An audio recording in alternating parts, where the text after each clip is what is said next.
la question en soi, ben, elle est ambitieuse, mais je dois vous dire qu'il y a des actions concrètes qui ont été prises au cours des dernières années. Puis moi, déjà l'été dernier, dans le contexte du méga déversement qu'on a subi, ben, j'ai été appelé là, à demander, entre autres, là, des deux autres paliers de gouvernement parce que c'est pour régler cette tâche-là qui est pharaonique, ça va prendre des moyens. Puis là-dessus, ben, encore une fois, M. Lachance, je vous demanderai là, de nous définir un peu d'où on vient puis où on s'en va avec ça. Bien évidemment, M. le maire, nous, on a les équipements qui nous ont été livrés par la Société québécoise d'assainissement dans les années fin 80, début 90. On a ça à notre entretien. Évidemment, on a constaté comme vous que ces équipements-là sont vieillissants. Puis comme ils ont tout été fait en même temps, bien, il faut intervenir rapidement sur l'ensemble des équipements.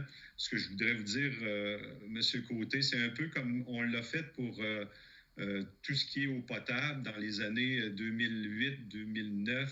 On a fait un plan directeur à ce moment-là et on a commencé à rénover, si on veut, les équipements de façon prioritaire là où c'était le plus magané. Alors, on fait un peu la même chose au niveau de l'eau usée, du réseau d'égouts.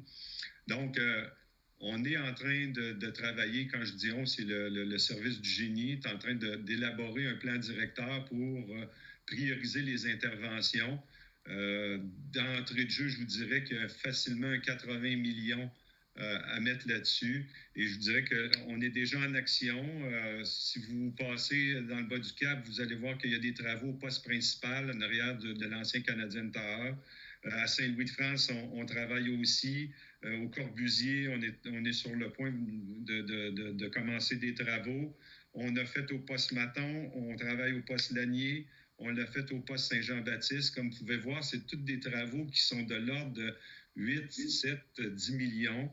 Donc, on s'embarque dans ces travaux-là, facilement qu'on a pour une dizaine d'années. Alors, si vous me demandez de jurer sur la Bible qu'il n'y aura plus de déversement, je ne ferai pas ça parce qu'évidemment, c'est mécanique, c'est fait par l'homme. Donc, il peut y avoir des bris d'ici quelques années, mais comme vous pouvez voir, on met les efforts qu'il faut pour pas que ça arrive. Alors, la démonstration des efforts, vous l'avez bien transmise, là, M. Lachance.